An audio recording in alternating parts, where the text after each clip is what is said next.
Hello, everybody. It's 3 p.m. here in California, and I'm with Mendes brothers, Rafael and Guilherme. Thank you very much, especially for squeezing your training, among your sections at time to be here with us. The training should be super intense right now for the wars, right? Yeah, we just had a training session for all the guys from San Diego. It was really tough. So we are going to interview them for a while, and then they will show some moves for everybody. Hopefully everybody like the seminar today. I will start talking about the Berimbolo. Actually, I have here the new Gracie Mag. I just got on my mail. It has my address, and you guys are on the cover with the Yale brothers, talking about showing and talking about the Berimbolo. A few months ago, I believe the end of last year, we spoke a little about the Berimbolo, and you told me, look, some people are taking Berimbolo in a different way that we take. We have a different concept. We would like to clarify what are the concepts of the Berimbolo we have. So what exactly is Berimbolo for you guys? Yeah, I see a lot of people, they think Berimbolo is the De La Riva Garden. And for us, Berimbolo is not the De La Riva Garden. It started in the De La Riva Garden, but the Berimbolo start when we put the opponent's hips on the mat. The Berimbolo is it's scramble game that we do when we put the opponent's hip on the mat. Sometimes the main goal is always taking the back, but we have a lot of positions. We get leg drags from there. We take the back. We have submissions from there. We are developing every day new positions from this situation. And it's always when you put the opponent's hips on the mat. Okay, it's not the De La Riva guard. I see a lot of guys showing on YouTube. Yeah. They show the De La Riva and they think they are showing the Berimbolo. Yeah, because we started using the Berimbolo in many tournaments, and then after the position became really famous, everyone started talking about. And a lot of people started posting on Facebook, oh, look at my Berimbolo or my Berimbolo defense, and they always started showing the basic De La Riva back attack, when you use the De La Riva hook and you spin to the back. All so right. We really like that position, but that's not the Berimbolo, no. All right. The Berimbolo starts with the De La Riva guard, but then when you put the opponent's hips on the mat and you start scramble, looking for the back position, that's the Berimbolo. And we also have, it's not about him, the seminar is about you guys, but we have Samuel Braga claiming he's the father of Berimbolo. Is it true, or you guys started Berimbolo before him? That's the video I saw online when we were after we start talking about Berimbolo, showing on tournaments, using the position. That's the video I saw, he's saying, I'm the creator of the Berimbolo, and then the position that I saw online was he was using the De La Riva hook, spinning to the back. That's the position that we are saying it's not the Berimbolo. That's the regular De La Riva position taking the back. So if you guys watch the fights and all the videos that we show the Berimbolo, it's totally different. It's a different position. We go invert. We use the hooks. We grab the collar to reach the back. So it's a totally different game. All right. Yeah, maybe the Berimbolo that he's using is not the Berimbolo that we use. Yeah, we use the Mendes Berimbolo. Yeah. So you claim you create the style you are using, or you adapt from? How did you come up with the? We create this idea, this Berimbolo game, because if you guys see before we get the black belt, long time ago, even on Grace Mag, you guys put the king of the scramble, when we followed many trials in Brazil, I think it was the World Pro trials. No, you guys were already talking about the position, but the position was not really famous like it is now. No, so I think now when the position is the one that everyone is talking about now, of course, everyone will start I developed the Berimbolo, I created the Berimbolo. But if you guys start looking since we were blue belts, purple, we always use this position. Yeah, then they find some videos of the tournaments, they doing the De La Riva and the opponent put the hip on the net. I did the Berimbolo. That's my Berimbolo. 10 seconds video. Oh, that's my Berimbolo. No, but I think I don't like to be talking about this I create this, I create that, because looks like we are fighting to see who created position. I think like all the jiu-jitsu fighters, the jiu-jitsu community, they know like who is the person that started the position. You know? We always like using the tournaments, you know, and now when like after like we fighting a lot, you know, working hard to make the position famous, because we always say that like or going jiu-jitsu is not just winning tournaments, it's like bringing something new, you know, like we came up with the 50-50 thing, and now some people liked, some people didn't like, then like the Berimbolo. So it's always like this. But we like to do that, you know, creating the positions, bring it to the jiu-jitsu world, and it's gonna be like this. Some people will say like they create, but And you know, of course it's very effective. We see, you know, many times you guys taking the back and people doing this, taking the opponent's back and choking and using the submission. However, during the Abu Dhabi World Professional Jiu-Jitsu Championship a couple weeks ago, people start like criticizing the Berimbolo a lot because of a particular match of Keenan Cornelius and Paulo Miau on the absolute brown belt final. Both were like they double got pulled, right? And they didn't do something more effective, at least on the referee's opinion, and the referee disqualified both athletes. And so, you know, it started a big, long, lengthy discussion on internet talking about this. What are your takes about this particular match? Yeah, I saw your letter on gracemag.com, and I totally agree. So thank you. I just think like it's hard to evaluate the jiu-jitsu of someone. Like it's hard to see like Paul is good or not, or Keenan is good or not, or they stall the match or not just when they fight each other. Okay, they have been fighting a lot of guys, a lot of different guys. They have submitting almost all the fights, and then for sure they are the best brown belts, and when they face each other, it will be a hard match. It's just like if you evaluate when Rafa fights against Cobrinha. If you evaluate just the jiu-jitsu that they fight during that match, for sure you can't see like all his positions, everything that he has, because the match is tough. There's a time, 10 minutes. They need to win. If you try something that you should not try, maybe like you put all your work and you can lose the fight. So sometimes when you know, like when we are fighting the tournaments, the main thing, we need to win. You are training hard, you want to go there and get the first place. So sometimes the fight is more about the strategy, and they know that both they have really good guard. Keenan, I trained both. I trained Paul before and Keenan, and they have very good guard. They're good on top as well, but they know if they go on top, they come up, it will be a hard fight for the person on top. So that's why I think the fight's always like double pull, because the Berimbolo, this is the magic about the Berimbolo, I think, because when you fight against someone that is really good on bottom, you don't need to pass the guard. It gives you the opportunity to, from bottom, go straight to the back or go straight to side control. So it's not that thing like you pull guard and then you sweep the guy, you need to pass his guard. You pull guard, or you go to the back, or you end up straight to the side control.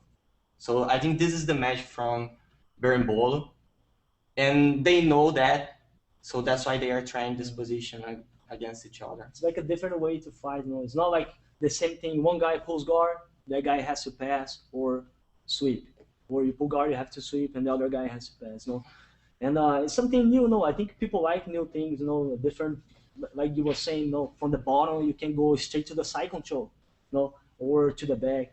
I think it was a really bad call from the referee. You know, he should not do that, because, especially because, like, you know, they were fighting. If you watch the fight, they were fighting. They were not like just there hanging out. They were fighting, and no, that's their job. No, they are training hard.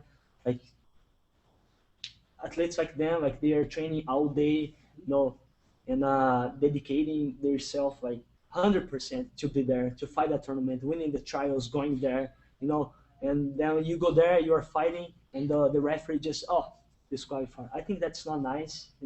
The referee was really bad. But at the same time, we have like the entertaining aspect of the sport of PGJ. So the tournaments they want the promotions, they want to have some action to maybe market better the matches on TV or whatever. So what's the solution? It's a super technical chess game there, and sometimes it's a little boring, Mhm. right? So what?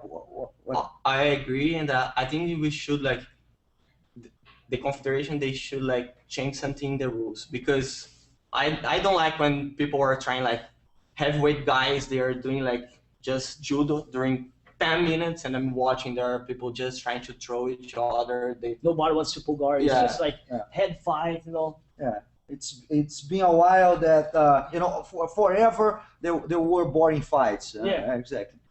But So what to do? I don't Have an know. idea? All right. The other criticism we have about Berimbolo is the purists, the guys who think on jiu-jitsu only for self-defense and or effectiveness on MMA, and they think Berimbolo is not effective. And I want to know your opinion, because to me, if you are well protected from the bottom, from the guard, which is like a basic jiu-jitsu protection position stance, and then you go straight to someone's back, taking someone's back, there's nothing better than that. You can get better than that, from MMA or self-defense perspective. So is it effective or not on self-defense and MMA? I think so. Yeah, I think everything we train, like you can use for sure. Sometimes you need to change some grips, you need to adjust, but you can use. People were talking the same thing about the 50-50, Yeah. and I think Sergio Moraes used on in the UFC house. I think In Brazil. it's very good for the MMA. You can attack heel hooks, and You can control the distance to don't let the guy like ground and pound or punch you. So I think it's good. And the berimbolo, same thing. I think you can use the technique for sure. You're gonna have to adjust a little bit because the guy will be trying to punch you. No, but for sure, if you understand the position, understand the concepts, you can from that position go straight for side control or take the opponents back from that position. I really Yeah, believe the guy can do but that. if you just think about MMA and self-defense, you don't train spider guard, because how you're gonna use spider guard in Yeah. All right. MMA? And you guys are living here for a little over a year now, right? How that changed from São Paulo to South California has changed your jiu-jitsu, your way of training? Is there something about the place you live interfere on your jiu-jitsu, or is the same thing? I think like our lifestyle changed a little bit, because now like living here in California, like we still train in jiu-jitsu a lot, but like during the weekends we can go to the beach. I'm trying to learn surfing, like skating. We can do like different things that are like was hard to do in Brazil because we were like far away, and even with your jiu-jitsu lifestyle, because when I was in Brazil, I was like training a lot, but like I was not at the academy all day, like staying like there all day. Now, like here, I'm training a lot and I stay there teaching class all day. So like I go to the academy like 7 a.m. and I stay there until like 9:30 p.m. So I feel like the lifestyle changed a little bit and is making like my jiu-jitsu better, because like I feel my techniques like, because now I'm teaching all the time, like people ask me what to do from all those situations, asking me all the time the same question or different questions. It's making like all my positions like sharper, like much better. And I really like the lifestyle here in California. Cool. And you have your own academy, your own school, the Art of Jiu-Jitsu in Costa Mesa, right? And there's an interesting policy there that you only can train there with white gi, white uniform. Why is that? Because the blue color stays on the mat. Yeah, stay in the mat, like the, you train the with mat's blue gi. white, and we tried to allow different colors before, and we had a Like bad if visitors experience. know, like we don't have this. Oh, okay, no problem, you can train. But then like All right. the blue So gi stays the mat. Yeah. But it's not like that. It's not just because of this. Like our idea is to have like a jiu-jitsu academy, but like an art gallery, you know. So if you guys go there, you can see we have white mats, white walls, all the pictures framed on the walls, like you know. So I think like having everyone wearing the white gis looks more professional, and more organize it. cleaner. organized. No, it's like it's just more professional. If you see like it's not like the guy wearing like top gi blue and black pants or white pants, it doesn't look good. No, so if you go there and you see everyone wearing the white gi clean, okay, just it's much nicer, no? I don't know exactly what's the relationship, but you guys are sponsored by Hookah, which is a big brand, a surfwear brand, and the owner happens to be a jiu-jitsu black belt as well, right? Yes. And he's an artist, street artist. Mhm. How much of the influence he has on the school and the cleaning the cleaner aspect of the clean aspect of your school and the art gallery. Yeah, he's a good friend, no? When we first came here to US to fight the worlds, when we were purple belts, no, and we met him, and then he started sponsoring us. After a training session, we trained with him, and he liked us, and he started sponsoring us. And then, like, he's the guy that opened the doors here in US for us, you know, to come here and open a school. So he always sponsor us, and then Ruka started sponsoring the school as well. No, so today we have our school, and the school is sponsored by Ruka. So they like helped us a lot. You know, the Patrick Tenori, he's the guy that helped us a lot, and he trains there as well. He's a black belt. You know, he loves jiu-jitsu, and he's like a great influence for us for sure. You know, not just like helping us, but like showing us like what to do. You know, like the business side. You know, helping us to develop this because like it's hard for like I think everyone know when you start something new. Like we were just competing. When you start your own economy, you need like to be around people like successful people, you know, to help you. I like to be around like successful people, you know, to help you to reach your goals or to teach you. I think it's really important. You know, you have an open mind and try to learn it from everybody. You know, so he's really teaching us a lot of stuff, you know, good stuff about like how to be successful, not just jiu-jitsu, but more like the white mats, the white walls, and the academy looking like an art gallery. It's his idea. yeah. All right. I don't want to, spoil any more time. We spoke a lot already. We have 30 minutes left. So I want to invite you guys to show the seminar, and I want to show you guys the new Gracie Mag we are launching today, the new issue. So we have both guys on the cover alongside with the Miel brothers. Yes. All right. Our favorite cover. It's the best Grace Mag ever. Okay, for the first technique, we are gonna talk about the Berimbolo. Okay, we are gonna talk about the Berimbolo in the competition. When we use in the competition, okay, when you have your opponent trying to defend the position, okay. Yeah, we like to explain like the positions, always talking about the situation, not just showing how to do, but like explain about the situation, like when to use the position, like when you're gonna use this position. So I think that's the most important because then you can learn. No, you can learn when you can use, not just how to do, but when you can use. Okay. So for this situation here, I'll be using the De Barriga hook. I'll get the grips to do the berimbolo. Okay. So I use the De Barriga hook and the grips for the berimbolo. Grabbing the belt so I can control his hip. Okay. That's why I don't grab his collar. If I grab his collar, the guy's gonna be able to step back, move to the side. I'm not controlling him very well. Okay, so the grip on the belt is a very important detail for the berimbolo. Okay, so I have to control his hip. Okay, then my other hand will be here controlling his leg.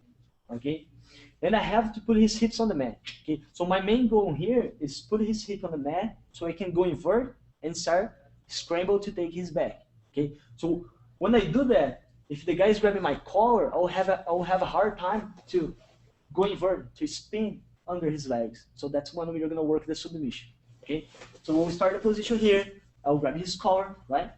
I'm gonna use my other leg to put his hip on the mat.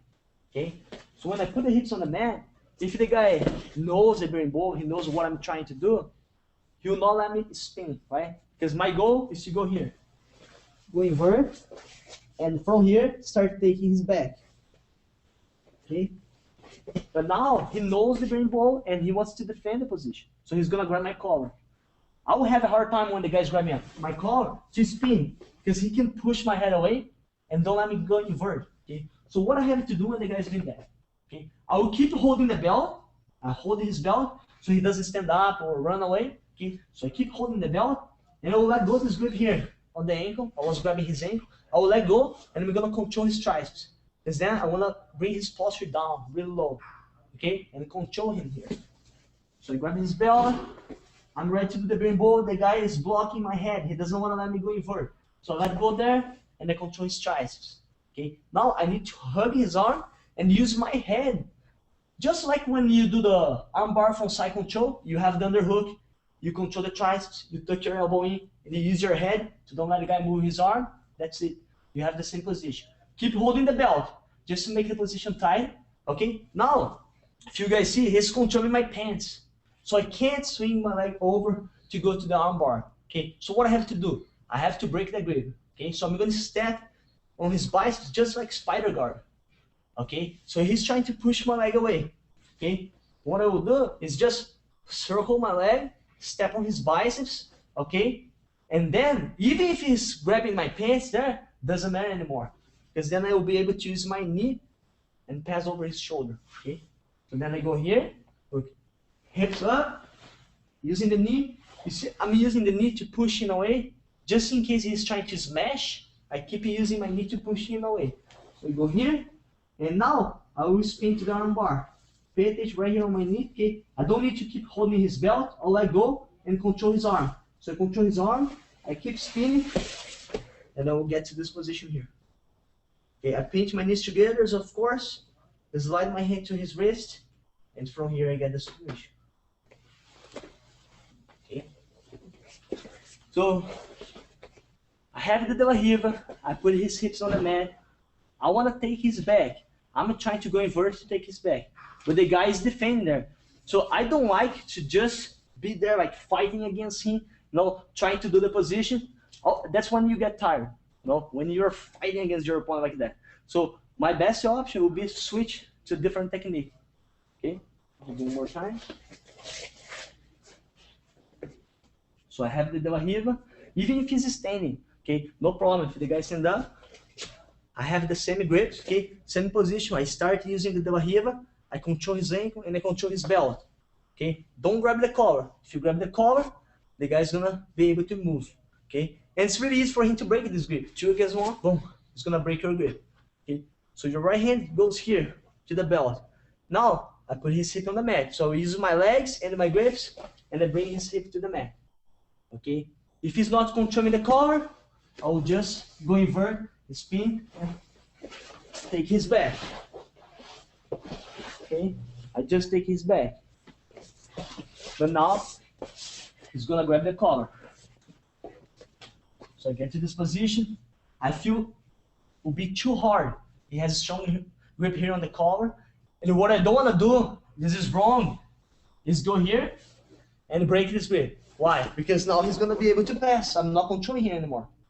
Okay? That's what he wants. I let go my grips, and they go and try to break his grip on the collar. Okay? The guy will be able to do the tornado pass, jump over my legs.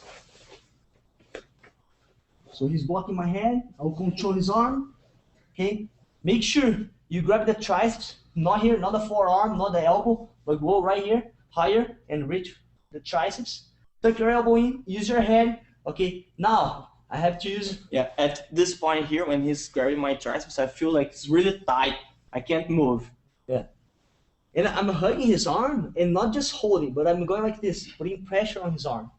Okay, putting pressure on his shoulder. Okay, and then hips up, and if the guy's controlling your pants, you circle your leg and step on the biceps. Okay, just to push his arm away. Okay, I don't want to let him like put my leg on the mat and pass over. Okay, so I have the grips, I circle my leg, step on his biceps, hips up at the same time, and I use my knee. So pay attention to this position here. He can't smash. My knees right here controlling the distance. Okay, I don't need to keep holding the belt. I'll use both of my hands to hug his arm, and now I keep spinning.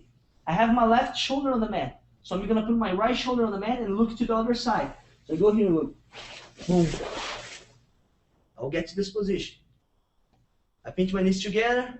I control his wrist. Don't try to finish the arm bar here, hugging his arm. It's really important to finish the arm bar using your hands. Okay, use your thumbs to control the wrist. If I grab like this, he's gonna be able to move his wrist.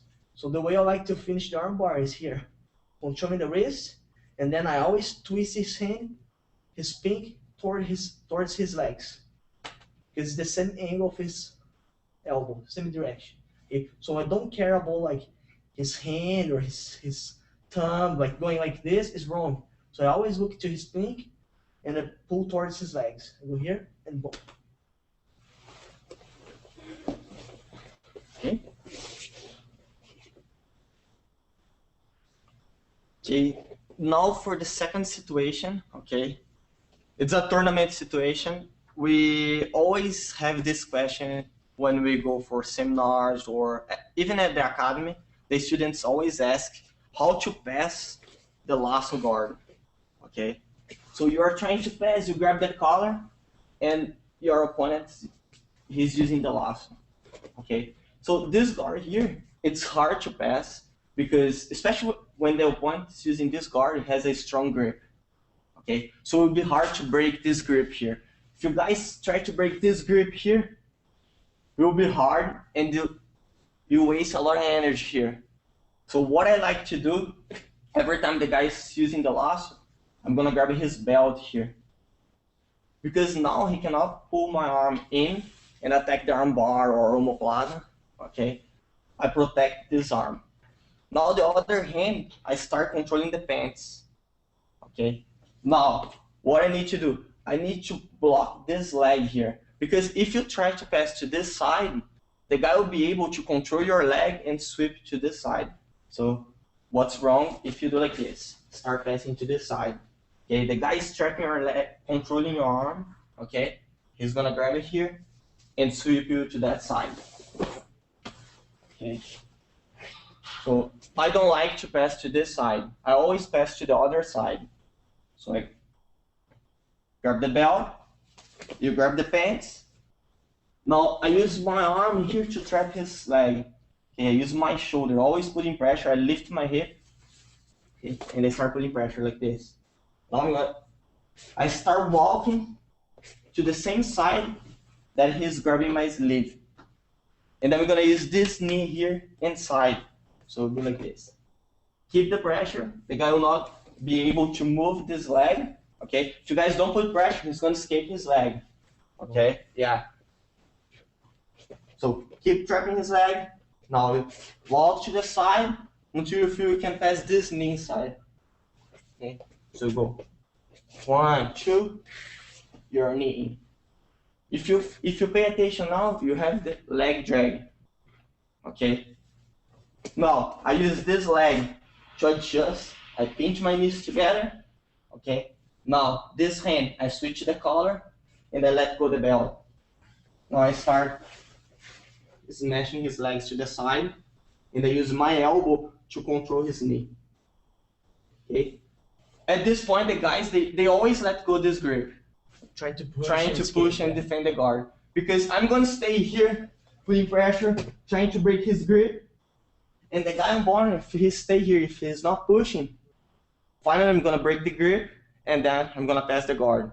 So every time they see I get the leg drag, they let go the grip and they start pushing, and then it's when I control the hip and stabilizing the leg drag to pass the guard. Okay. So again, just using the lasso guard, controlling. It's hard to pass. You guys cannot grab the collar. It's wrong. We need to grab the belt because then the guy will not be able to attack this arm. Hold the arm like this. Yeah, if you grab the collar, he's gonna attack your arm. So grab the belt. Now, control the pants. Never pass to this side. If you guys pass to this side, you're giving your leg, and the guy's gonna switch. Yeah, I think this is really important to learn about passing the lasso guard. You never go to this side here. Okay, you always have to go towards the lasso. Otherwise, you're giving the sweep. I grab the pants. Now I lift my hip and I put all my weight on my shoulder. Step to the side. Okay, towards his arm. This grip here controlling my arm. I bring my knee in, getting the leg drag position. Now this leg, you guys cannot post your leg like this. You're giving a lot of space. So keep your knee really tight. Now grab the collar and start smashing his legs to the side. You need to put his knees together like this. If you have your knee between of his legs, it will be really good. Okay, you can't leave your foot outside because then the guy's gonna hold your leg and put you in the 50-50. So keep your knee outside and your foot inside. Okay. Then we just stabilize here. The guy will be pushing. I like this grip here on the belt, and always my elbow blocking the hip because my opponent's reaction will be always escaping the hip. So escape your hip. If you have your elbow blocking the hip, the guy will not be able to escape. And this grip on the belt, pulling up, will be much harder to escape. Yes. And it will give you the opportunity to take the back. So I pull the belt and start getting the seat belt grip.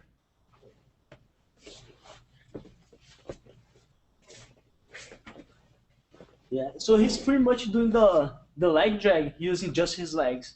Usually we do the leg drag using the hands, right? Controlling the leg and dragging the leg. Now, he's stuck there. The guy's controlling his arms. So he's just moving his legs to the leg drag position. Okay. We're gonna work one more time the De La Riva situation here. Okay, and this position we're gonna work. The students, they ask us a lot because we are teaching a lot of De La Riva guard, okay, De La Riva variations at the advanced class at our school, and they always ask us what to do when the guy is jumping over the leg. Okay, so I will show you guys a very good drill to learn guard control from here. Okay, so if I have my De La Riva guard, I'm controlling the leg and I'm grabbing the collar. Okay, they get to this position here, they are working the De La Riva, but they feel when the guy jumps over the leg, they have problem. Because now, I'm not playing De La Riva anymore. The guy is doing the cross knee pass. If you wait too much, he's gonna just slide his knee, get closer and pass. Okay? So if you have a very good guard control, you need to know you never let the guy pass your hips line. Okay? You are in trouble then. Okay? So what I'm gonna do, I'll have the grips, he's gonna jump over my leg. Nice. I have time. Okay? If I let him cross the knee, he's gonna pass. So before he does that, I will use the hook. Okay, this leg here. He's jumping over. I will use the hook, the invert De La Riva hook. Okay, so I was using the De La Riva. Okay, but he jumps over my leg and puts my leg here between his legs. I will use this leg here to make him post his hands on the mat. And at the same time, I will be pulling his collar for that extra pressure. Okay, so I go here. He jumps over my leg. I switch the hooks. So it's not the De La Riva hook. Because the angle here is really bad. Okay, it's too hard to keep the De La Riva hook. I'm not strong enough to use the De La Riva hook to make him post his hands on the mat. So I'm gonna use the other leg. So I use this one here, and I pull his collar, and I use the hook to lift him up. He's gonna post his hands on the mat. Okay, he doesn't want to go on bottom and give me points. Okay, so what he's gonna try to do? Come back to the same position. That's when I come back to the De La Riva, and I use the momentum to put his hip on the mat. Okay? I'm ready to do the berimbolo. So from here, I can switch my grip to his belt and spin to the berimbolo position.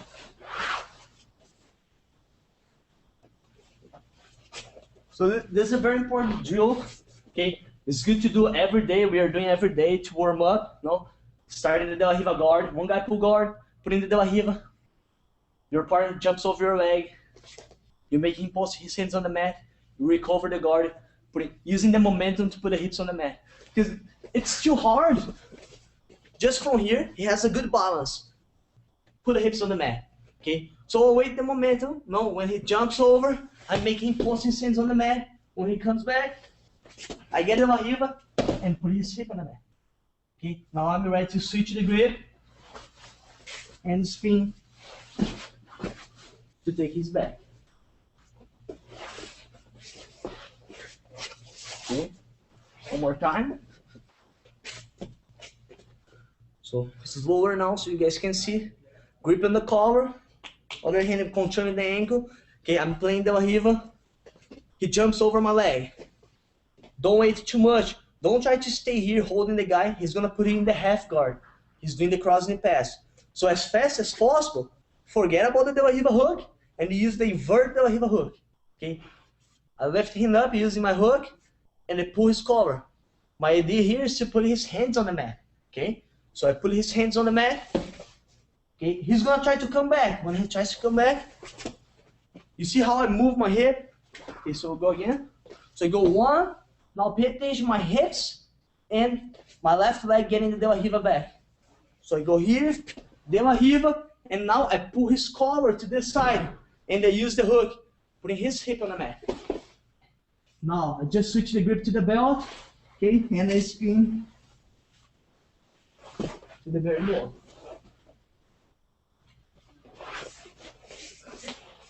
Let me do one more time. Grip on the collar, grip controlling the ankle, okay? He jumps over my leg. I don't stop as fast as possible. I switch the hooks, I pull the collar, and now I come back. This is wrong, look. I don't wanna from here go to the deep half guard, okay? This is a bad call. What's gonna happen? He's gonna smash because you don't have any control of the distance, okay? You have to control the distance if you're gonna have a good guard. So don't choose to go deep half guard. It's much better. You come back, so you go here, and now you come back, controlling the distance using the De La Riva. And then you can spin to take the back. Okay? So I see like a lot of people doing this, no? When they lose the De La Riva, they go deep half guard, and this is wrong. Okay, you have the De La Riva where you can control the distance, and then you switch to the deep half guard where you cannot control the distance. You're gonna get tired. If the guy is bigger than you, he's gonna smash you. Okay, so the best thing to do is recover your guard and use the momentum to bring the hips to the mat where you can go inverted and take the back.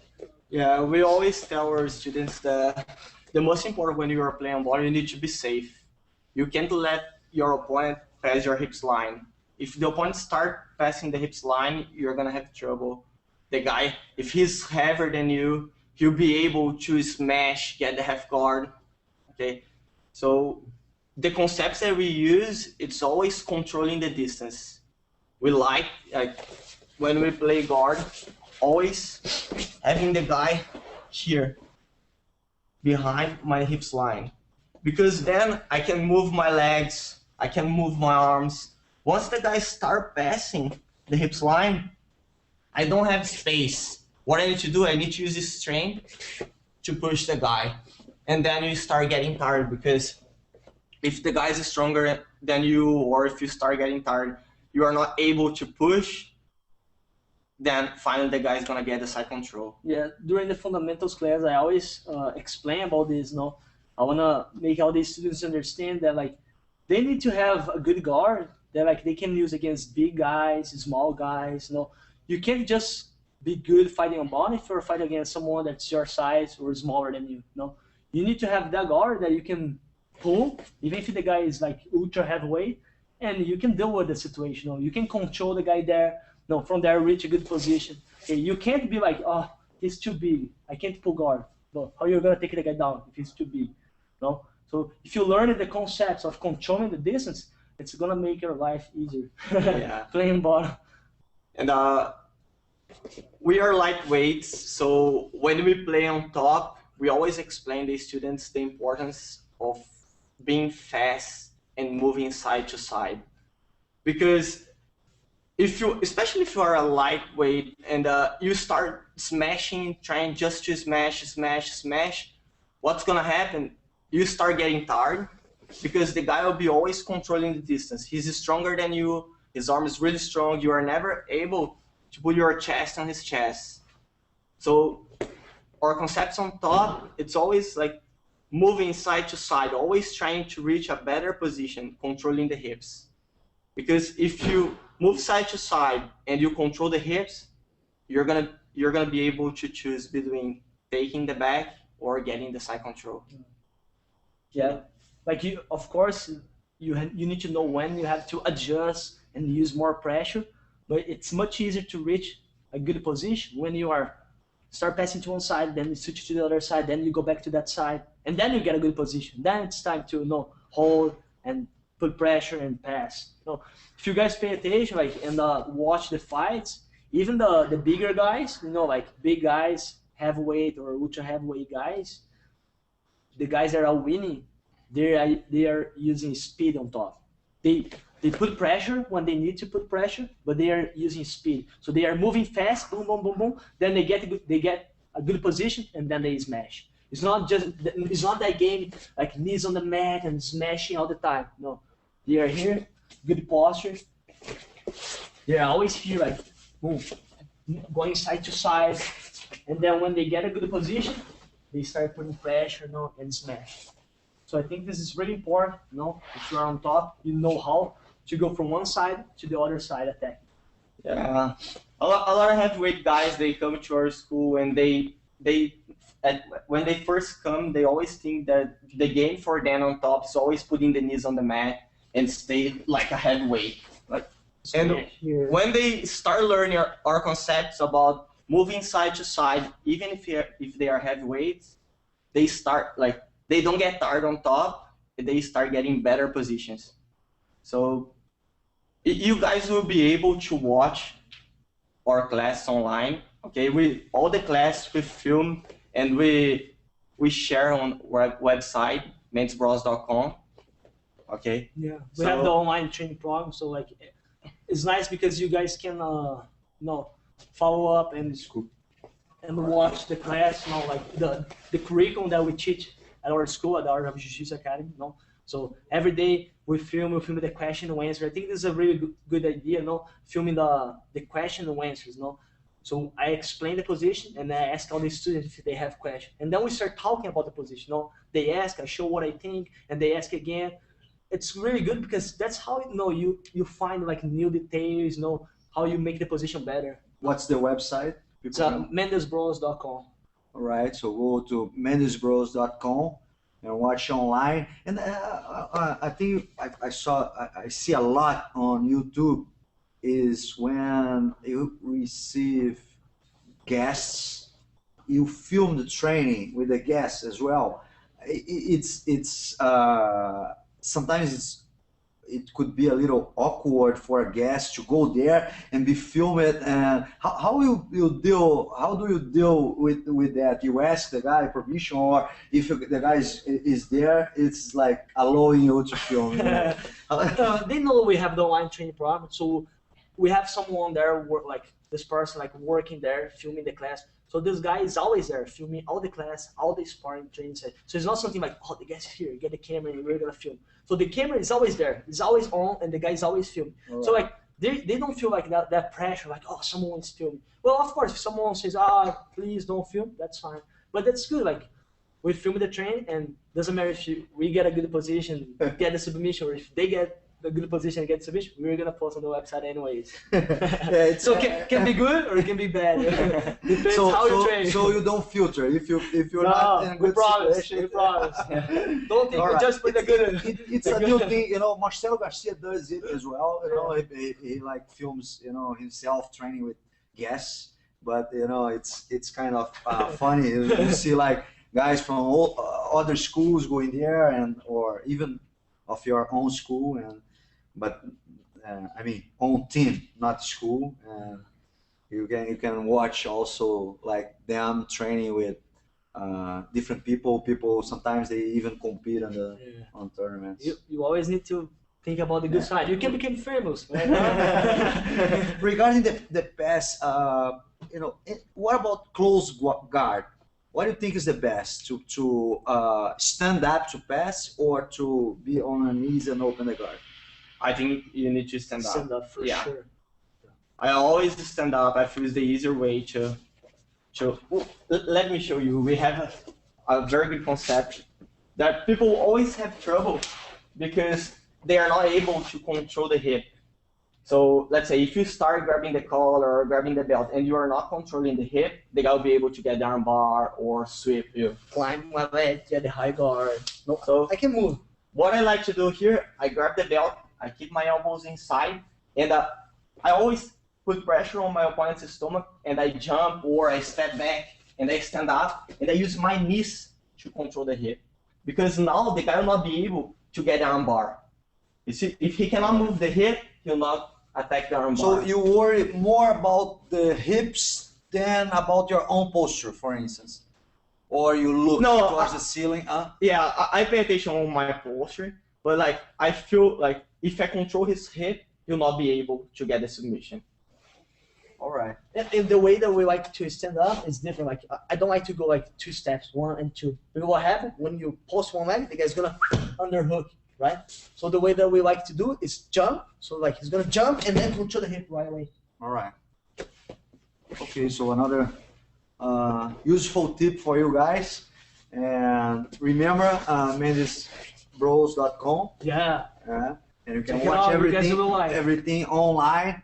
Again, I thank you guys. You know, I know how busy you are right now, like teaching, training, very intensive for the awards coming up, and you know, you had time to come here and show positions for Gracie Mag viewers. So we are very grateful for that, and I just wanna tell everybody who's watching and who like the positions that we just released the new issue with the Berimbolo, with Mendes brothers and the Miao brothers all together. Yeah, and we are showing a lot of drills on the magazine, so it's really nice. We show the drills, how you train just like by yourself if you're at the academy and you don't have a partner. So you can drill like all the exercise to do the technique. To start doing the Berimbolo. All right. Like the So if you guys subscribe now, graciemag.com/shop, you get this new issue already, and we have some good offers there, even getting a new gi with a 2-year subscription. Thank you guys. Yeah. Thank you everyone for Thank you. watching.